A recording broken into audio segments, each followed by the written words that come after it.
Fazei o nosso coração semelhante ao vosso, Senhor, aqui na comunidade missionária Santo Rosário. Queridos irmãos, o evangelho de hoje se encontra em São Mateus, capítulo 14, de 13 a 21. Naquele tempo, quando soube da morte de João Batista, Jesus partiu e foi de barco para um lugar deserto e afastado. Mas quando as multidões souberam disso, saíram das cidades e o seguiram a pé.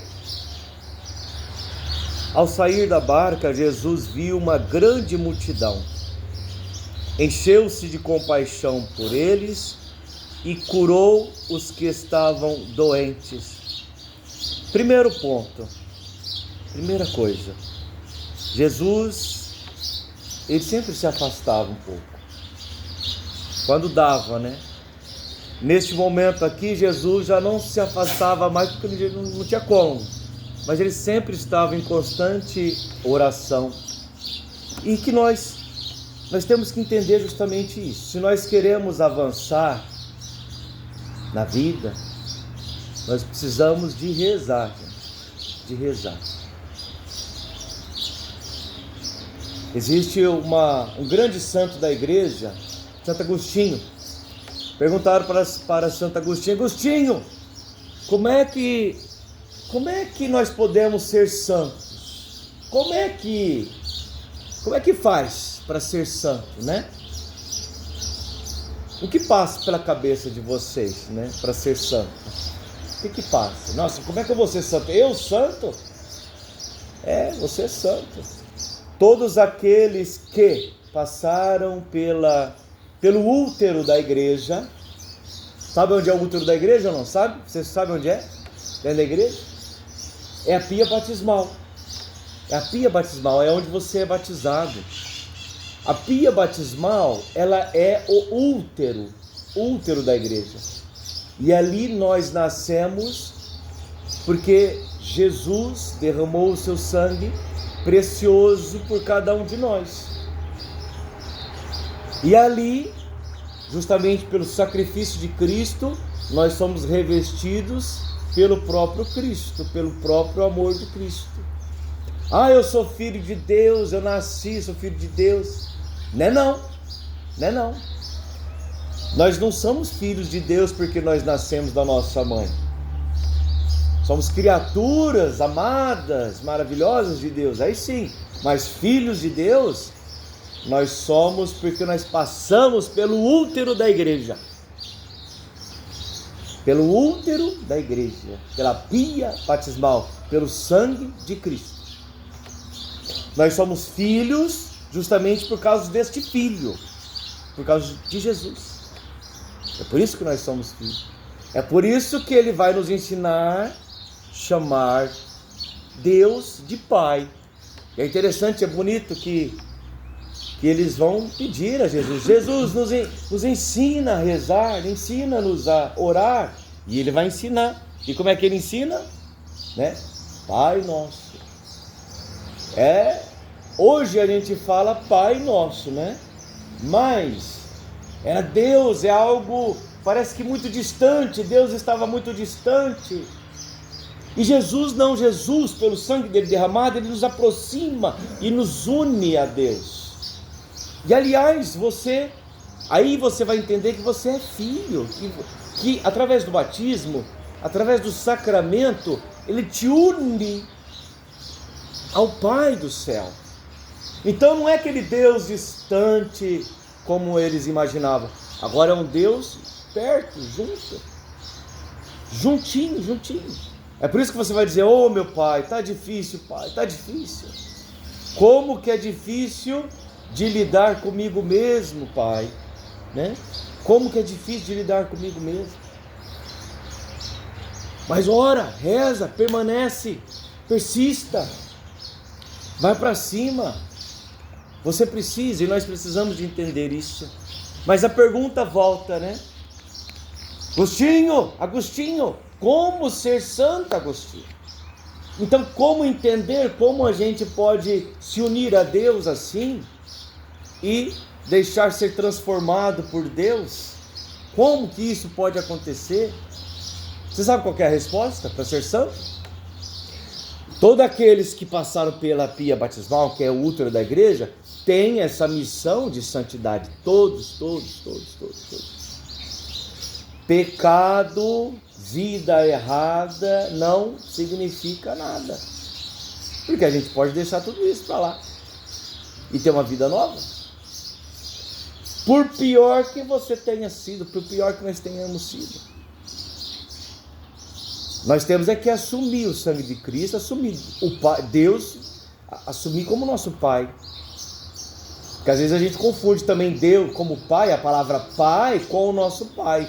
Tem muita diferença. Nós estamos falando de Deus, do Eterno, do Santo, do Santíssimo, né? Mas a pergunta é: como ser santo? Como ser santo?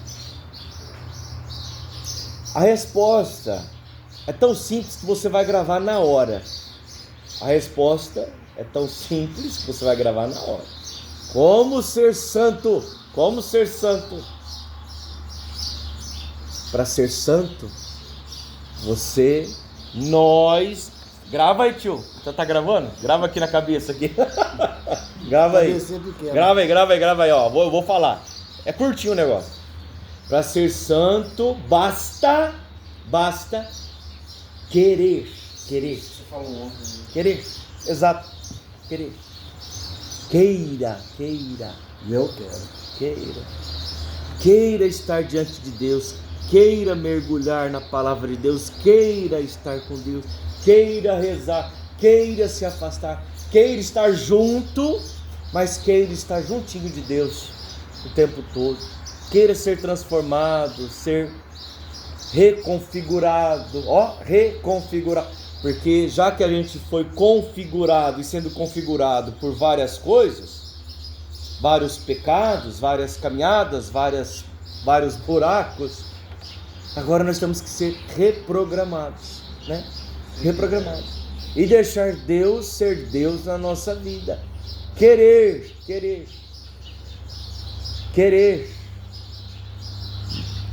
O que isso tem a ver? Isso tem a ver porque é o seguinte: vamos lá porque é a hora do terço. Vamos lá porque é a hora disso. Vamos lá porque tem que ter horário de trabalho, né? Laborterapia, não sei o que. Querer. Eu quero fazer as coisas bem feitas, né? Eu quero. Então que nós possamos entender e nos retirar. Então Jesus, ele foi. E as pessoas seguiam Jesus, porque Jesus já estava fazendo milagres maravilhosos, né? As pessoas estavam carentes. E olha, se a gente quer aumentar a nossa visão, a gente tem que rezar e andar com Jesus. Olha o que Jesus nos ensina. Jesus viu uma grande multidão e encheu-se de compaixão por eles e curou os doentes que estavam ali. Então, ao entardecer, os discípulos aproximaram-se de Jesus e disseram: este lugar é deserto e a hora já está adiantada, está ficando tarde. Despede a multidão para que possam ir aos povoados para comprar comida. É fácil, né? É fácil mandar embora. Agora, o que Jesus nos ensina é se envolver. É fácil mandar embora, se vira, né? Mas Jesus fala não. Jesus olha para todos nós, para cada um de nós, e Ele tem compaixão. Porque Ele sabe que muitos de nós somos ovelhas que não têm direcionamento, que não têm pastor, que não têm discernimento.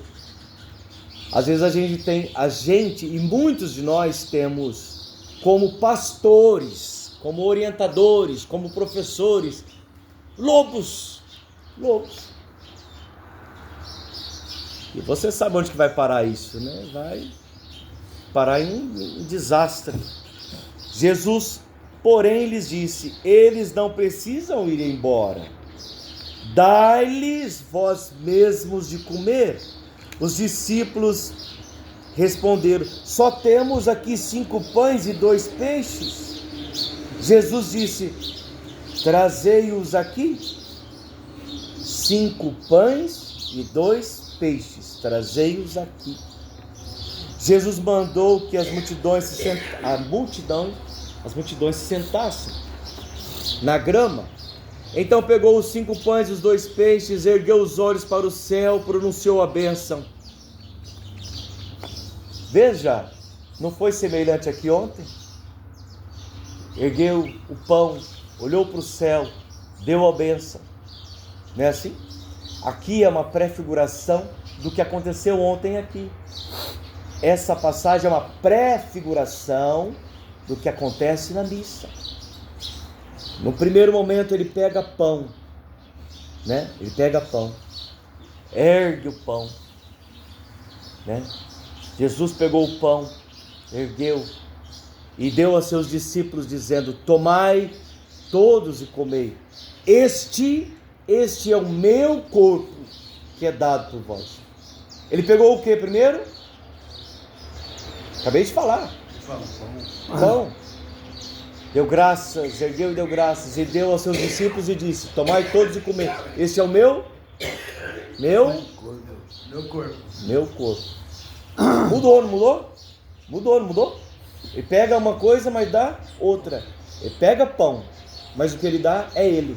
Ele se dá. Ele se dá. Este é o meu corpo, esse sou eu. Tomai e comei todos vós. Tomai e comei todos vós.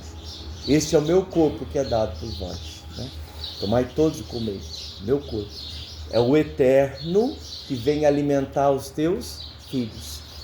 Alimentar os teus filhos daquilo que é eterno. Por isso que é tão importante confessar. Por isso que é tão importante estar pronto, preparado. É por isso que é importante se preparar para isso, né? É para todos? Sim, é para todos. Todos aqueles que querem se prepararem, né? Olha lá.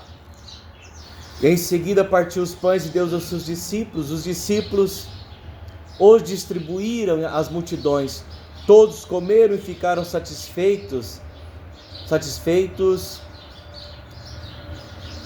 E dos pedaços que sobraram, recolheram ainda 12 cestos cheios.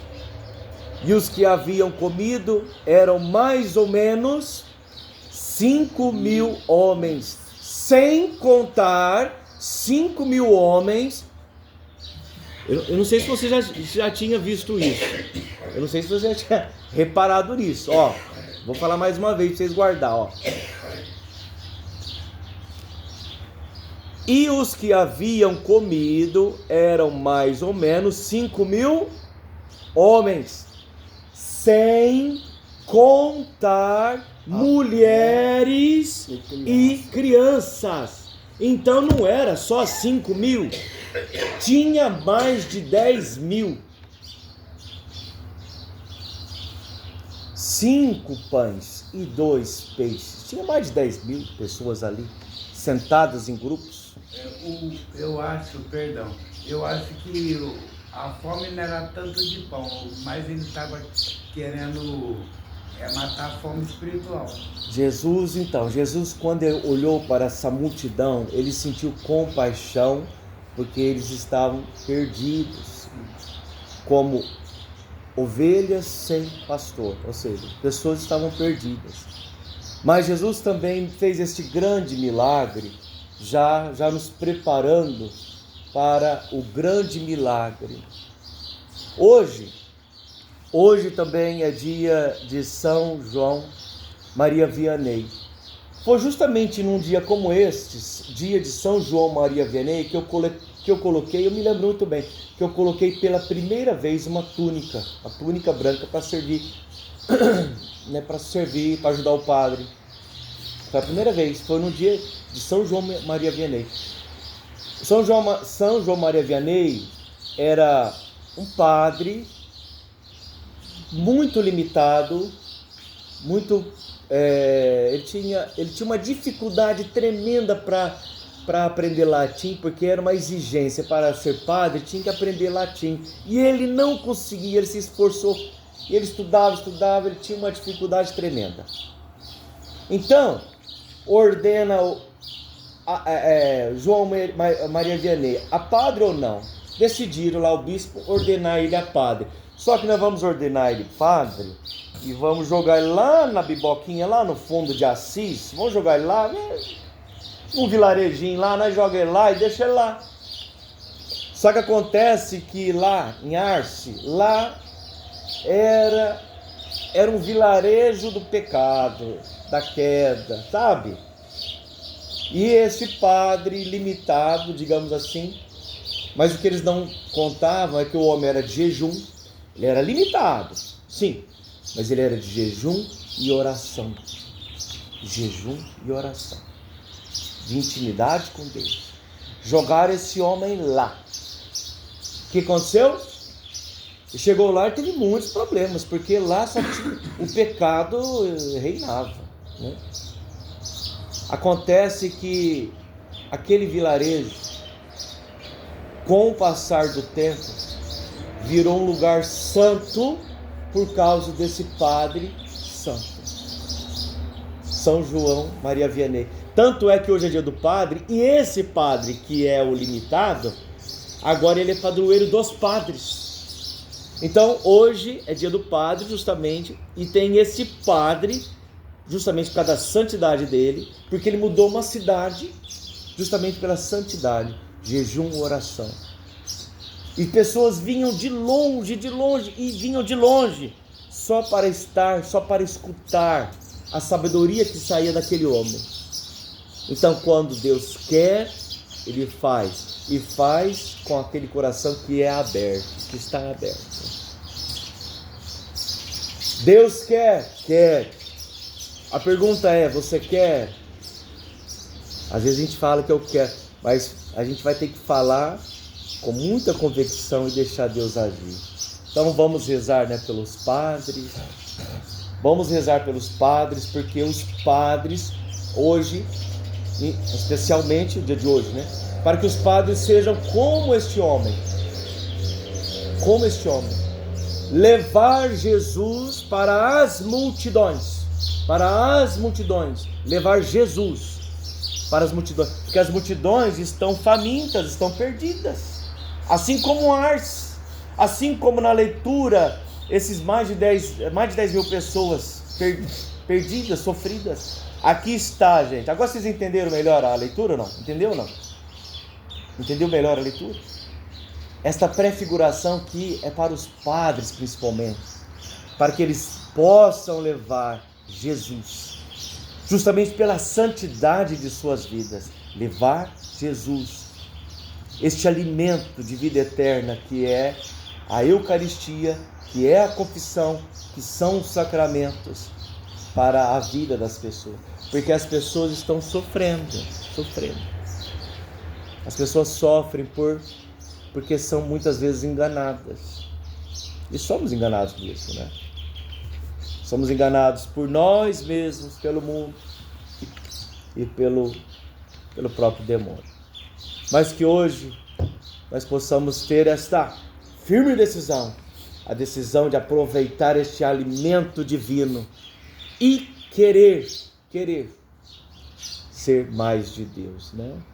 Amém, gente? Amém. Não vamos desperdiçar isso não? Não. Né?